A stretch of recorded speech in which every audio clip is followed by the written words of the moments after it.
പുത്രദുഃഖത്താൽ നെഞ്ചു തകർന്ന ഒരു കുടുംബത്തെ ആദ്യം പരിഹാസവാക്കുകൾ കൊണ്ട് മുറിവേൽപ്പിക്കുകയും പിന്നീട് അവഗണനയുടെ കണ്ണീർ മഴയത്ത് നിർത്തുകയും ചെയ്ത അധികാര ഗർവിനെ നാം എന്തു പേരിട്ടാണ് വിളിക്കുക? കറണ്ട് കമ്പിയിൽ കുടുങ്ങി പിടഞ്ഞു മരിച്ച 13കാര, നിനക്ക് പ്രണാമം. CPMന്റെ അധികാര ഗർവിന്റെ കീഴിൽ പ്രവർത്തിക്കുന്ന തേവലക്കര ബോയ്സ് ഹൈസ്കൂളിലെ നെറികെട്ട സിസ്റ്റം എന്നാണ് ഇനി മാറുക?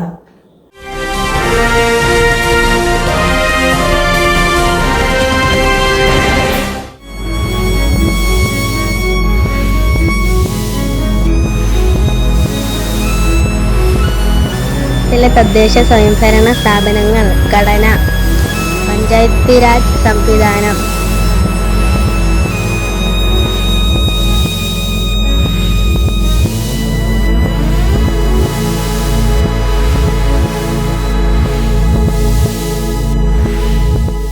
മിഥുൻകുട്ട, ജീവൻ തുളുമ്പുന്ന ചിത്രങ്ങൾ വരച്ചുകൂട്ടുവാനും മധുരമായി പാടുവാനും ജന്മനാട്ടിലും പുറംനാട്ടിലുമെല്ലാം പേരെടുത്ത കാൽപന്ത് കളിക്കാരനായി കാണികളിൽ ആവേശത്തിരയാകുവാനും നാടിന്റെ അഭിമാന കാവൽക്കാരനായി പട്ടാളത്തിൽ ചേരുവാനും നീ വല്ലാതെ കൊതിച്ചില്ലടാ. കുടുംബത്തിനും കുഞ്ഞനീനുമൊപ്പം കൊതി തീരുവോളം ജീവിക്കുവാനും മണിയമ്മ മുത്തശ്ശിയുടെ മടിയിൽ കിടന്ന് കഥകൾ കേട്ടുറങ്ങുവാനും കൂട്ടുകാരുടെ എല്ലാം ഇടയിൽ ഒറ്റ ചങ്ങാതിയാകുവാനും ആഗ്രഹിച്ച പ്രിയപ്പെട്ട മിഥൂട്ട, നീ അകാലത്തിൽ പിരിഞ്ഞുപോയെങ്കിലും കേരളക്കരയാകെ നിന്റെ വേർപാടിൽ കരൾ നൊന്ത് കേഴുകയാണിപ്പോഴും. അന്ത്യയാത്ര ചൊല്ലി നീ പിരിഞ്ഞുപോയെങ്കിലും മെരിഞ്ഞു തീർന്നത് ഏറെ അകലെയല്ലല്ലോ, വീടിന്റെ പിന്നാമ്പുറത്തെ പച്ച മണ്ണിലൊരുക്കിയ ചിതയിലല്ലേ.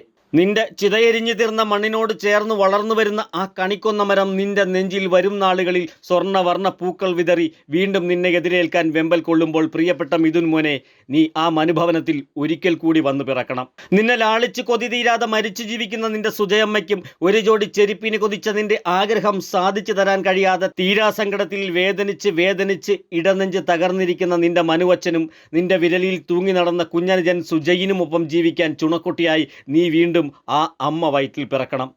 എന്നും രാവിലെ ട്യൂഷൻ കഴിഞ്ഞ് ബസ്സിൽ കയറിപ്പോയിരുന്ന നിന്നെ മനുവച്ചനെന്ന് ബൈക്കിൽ കയറ്റി പള്ളിക്കൂടത്തിലേക്ക് കൊണ്ടുവിടുമ്പോൾ യാത്രക്കിടയിൽ നീ പറഞ്ഞതെന്തായിരുന്നു? ഓർമ്മയുണ്ടോ നിനക്ക്? അച്ഛാ, എനിക്ക് നല്ലൊരു ചെരുപ്പ് വാങ്ങിത്തരണേ, ഇതും പൊട്ടാറായി. പുത്തൻ ചെരുപ്പ് വാങ്ങിത്തരാമെന്ന അച്ഛൻ്റെ ഉറപ്പുള്ള വാക്കിൽ സന്തോഷിച്ച് സ്കൂൾ ഗേറ്റ് കടന്ന് അകത്തേക്ക് പോയ നീ കൂട്ടുകാരൻ്റെ നഷ്ടപ്പെട്ട ചെരുപ്പ് വീണ്ടെടുക്കാൻ സൈക്കിൾ ഷെഡിന് മുകളിൽ കയറുമെന്നോ കരണ്ട് കമ്പിയിൽ കുരുങ്ങി വീണ് നീ മരിച്ചു പോകുമെന്നോ ആ അച്ഛൻ ഒരിക്കൽ പോലും കരുതിയിരുന്നില്ല. മിഥൂട്ട, ഇപ്പോൾ എല്ലാവരും കുറ്റം പറയുന്നത് നിന്നെയാണ്. എല്ലാം നീ വരുത്തി വെച്ചതാണെന്ന് പറഞ്ഞ് കൊല്ലം ജില്ലാ പഞ്ചായത്ത് പ്രസിഡന്റ് മാധ്യമങ്ങൾക്ക് മുമ്പിൽ ആളായി. ആരേലും പിടിച്ച് കയറ്റിയതാണോ എന്നാണ് അദ്ദേഹം ചോദിച്ചത്. പിന്നെ നിങ്ങളുടെ നാട്ടിലെ വനിതാ മന്ത്രിയും അവൻ വലിഞ്ഞു കയറി മരണം വാങ്ങിച്ചെന്ന് അവർ പറഞ്ഞു. അങ്ങനെ പറഞ്ഞിട്ട് അവർ തൃപ്പൂണിത്തുറയിലെ പരിപാടിയിൽ പാർട്ടി പ്രവർത്തകർക്കൊപ്പം സൂംബ ഡാൻസ് കളിച്ചു. കേരളത്തിലെ നാൽക്കാലി വകുപ്പ് മന്ത്രിയായ അവർ നിന്റെ മണിയമ്മ മുത്തശ്ശിയെ ആശ്വസിപ്പിക്കുവാനും മനുഭവനത്തിൽ വന്നിരുന്നു. സ്വന്തം നിലനിൽപ്പിനായി രാഷ്ട്രീയക്കാർ പലതും പറയും. നാട്ടിലെ വോട്ടുകുത്തികൾ അവരെ വീണ്ടും തിരഞ്ഞെടുക്കുകയും ചെയ്യും. നാട്ടിലെ പേരെടുത്ത ജനപ്രതിനിധികളാരും നീ പഠിച്ച പള്ളിക്കൂടത്തിലെ വീഴ്ചകൾ ഇതുവരെ കണ്ടില്ല. അവർക്കതിന് നേരവും ഉണ്ടായില്ല. അല്ലേലും MP-യും MLA-യും മന്ത്രിയും ഒക്കെ ആയാൽ നിർധനരെ ആർക്ക് വേണം? നീ 8ാം ക്ലാസ്സിൽ ചേർന്ന് പഠിച്ച തേവലക്കര ഹൈസ്കൂളിൻ്റെ നടത്തിപ്പുകാരായ CPM നേതാക്കളും ഉപദേശക സമിതിയിലെ നപുംസകങ്ങളും മാനേജരും PTA-ക്കാരും ഒന്നും ഇക്കണ്ട കാറ്റും മഴയും തിമിർത്ത് പെയ്തിട്ടും സൈക്കിൾ ഷെഡിന് മീതെ തുണി ഉണക്കാനിടുന്ന അയ പോലെ പൊട്ടി വീഴാൻ വെമ്പി നിന്ന കരണ്ട് കമ്പികൾ മാത്രം കണ്ടില്ല. എൻ്റെ കുഞ്ഞെ, നീ ആ പള്ളിക്കൂടത്തിലേക്ക് ചെന്നിട്ട് 1.5 മാസമല്ലേ ആയുള്ളൂ. വൈദ്യുതി കമ്പികൾ അപകടകാരിയാണെന്ന് നീ എങ്ങനെ അറിയാനാണ്? ആ സ്കൂളിന് ഇക്കൊല്ലവും ഫിറ്റ്നസ് സർട്ടിഫിക്കറ്റ് നൽകിയ മൈനാഗപ്പള്ളി പഞ്ചായത്ത് ഉദ്യോഗസ്ഥരെല്ലാം ഈ അപകടക്കണി കണ്ടിട്ടും കണ്ടില്ലെന്ന് നടിച്ചു. നിന്റെ മരണത്തിൽ അവരും പങ്കാളികളാണ്. CPM മാനേജ്മെന്റിന്റെ ആജ്ഞയ്ക്കും ഭീഷണിക്കും മുമ്പിൽ പഞ്ചായത്ത് ഭരണക്കാർ മുട്ടുമടക്കി. സ്കൂൾ സുരക്ഷിതമാണെന്ന് ക്ലീൻ ചിറ്റും കൊടുത്തു. മോനെ, നീ ജനിക്കുന്നതിനും 95 കൊല്ലം മുമ്പ് സ്ഥാപിച്ച ഒരു പാഠശാലയാണത്. അന്നത്തെ ക്ലാസ് റൂമുകൾ പലതും ഇപ്പോഴും അതേപടിയാണ്. അടിസ്ഥാന സൗകര്യമില്ലാത്തതും പലകമറ കൊണ്ട് വേർതിരിച്ചതുമായ പഠനമുറികളാണ് ഞങ്ങൾക്ക് അവിടെ കാണാൻ കഴിഞ്ഞത്. നീ പഠിച്ച ക്ലാസ് മുറിയും ശോചനീയമായിരുന്നു. NCCയിൽ ചേർന്നാൽ പട്ടാളക്കാരനാകാൻ പറ്റുമെന്ന ആഗ്രഹം കൊണ്ടല്ലേ നീ പട്ടക്കടവ് സ്കൂളിൽ നിന്നും 8ലേക്ക് ജയിച്ചപ്പോൾ അറിയാതെയാണെങ്കിലും കാലനുറങ്ങാത്ത തേവലക്കര സ്കൂളിലേക്ക് നീ വന്നുപെട്ടത്. 8ാം ക്ലാസ്സിൽ ചേർന്ന് നിന്നെ 1.5 മാസം കഴിയുമ്പോൾ അപഹരിച്ചത് വിധിയല്ല, സ്കൂൾ അധികൃതരുടെ അനാസ്ഥ തന്നെയാണ്. നീ അപകടത്തിൽപ്പെട്ട് ജീവന് വേണ്ടി പിടയുന്നത് കണ്ട കുട്ടികൾ ഇപ്പോഴും പരിഭ്രാന്തിയിലാണ്. അവർക്ക് ഉറങ്ങാൻ കഴിയുന്നില്ല.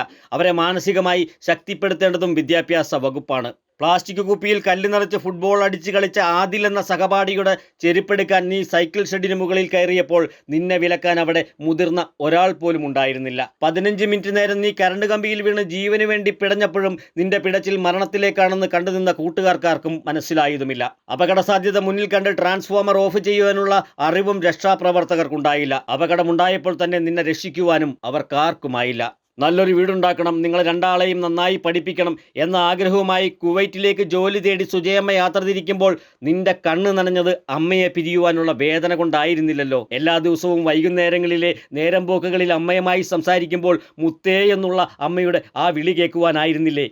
നിന്റെ വിയോഗം വിളന്തരക്കാരെ മാത്രമല്ല വേദനിപ്പിച്ചത്, നിന്നെപ്പറ്റി നല്ല വാക്കുകൾ പറയാത്ത ഒരാളെയും നിന്റെ നാട്ടിൽ ഞങ്ങൾ കണ്ടില്ല. നിന്റെ വേർപാടിൽ നെഞ്ചുപൊട്ടി കരയാത്തവരാരും അവിടെ ഉണ്ടായിരുന്നില്ല.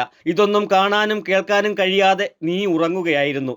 ഒരിക്കലും ഉണരാത്ത ഉറക്കത്തിലേക്ക് നീ വീണുപോയപ്പോഴും നിന്റെ മുഖഭാവം സൗമ്യമായിരുന്നു, നിറപുഞ്ചിരിയായിരുന്നു. 13 വയസ്സിനുള്ളിൽ 10,000ങ്ങളുടെ ഹൃദയത്തിൽ ഇടം നേടിയ മിതൂട്ട, നിന്നെ ഒരു നോക്ക് കാണാൻ വന്നത് ഈ കേരളം ഒന്നാകെയാണ്. എത്ര പേർ, കൂട്ടുകാർ, അധ്യാപകർ, മന്ത്രിമാർ, അങ്ങനെ എത്രയേറെ ആളുകൾ. അപ്പോഴും ഞങ്ങൾ പരിസരമാകെ വീക്ഷിച്ചത് മറ്റു ചിലരെയായിരുന്നു. നിന്നെ കാർ ഷെഡിന് മുകളിലേക്ക് ആരും കൈപിടിച്ച് കയറ്റിയതല്ല എന്ന് പറഞ്ഞയാളെ ഞങ്ങൾ അവിടെ ഒരിടത്തും കണ്ടില്ല. ദീർഘകാലമായി നിങ്ങളുടെ നാട്ടിൽ MLA ആയിരുന്ന കോവൂർ കുഞ്ഞുമോൻ നിന്റെ കുടുംബത്തിന് അടച്ചുറപ്പുള്ള ഒരു വീടുണ്ടാക്കി തരാൻ സർക്കാർ തലത്തിൽ ഇടപെടലുകൾ നടത്തേണ്ടതായിരുന്നു. അയാളും അത് ചെയ്തില്ല. പക്ഷേ നിന്റെ ചിതയെരിഞ്ഞ് തീരും വരെ കുറ്റബോധം തുളുമ്പുന്ന മനസ്സുമായി കുഞ്ഞുമോൻ അവിടെ ഉണ്ടായിരുന്നു. മന്ത്രിമാരായ ബാലഗോപാലും വി ശിവൻകുട്ടിയും വീട്ടിൽ വന്നിരുന്നു. വിദ്യാഭ്യാസ വകുപ്പ് മന്ത്രി ശിവൻകുട്ടിക്ക് നിന്റെ വേർപാടിൽ നല്ല ദുഃഖമുണ്ടായിരുന്നു.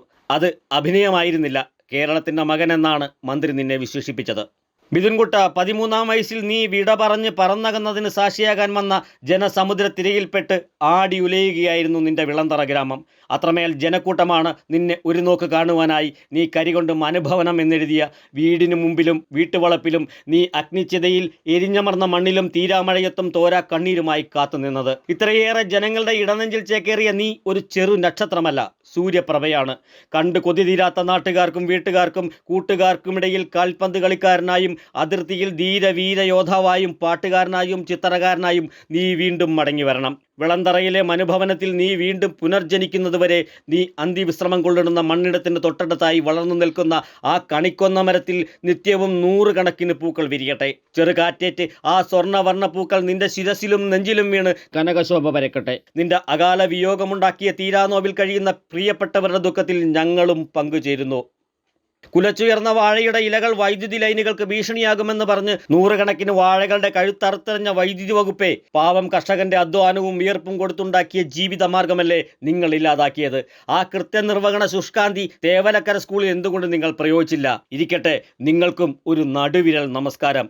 ഇനിയെങ്കിലും സർക്കാർ സിസ്റ്റം കൃത്യത പുലർത്തട്ടെ. A to Z news Malayalam 24.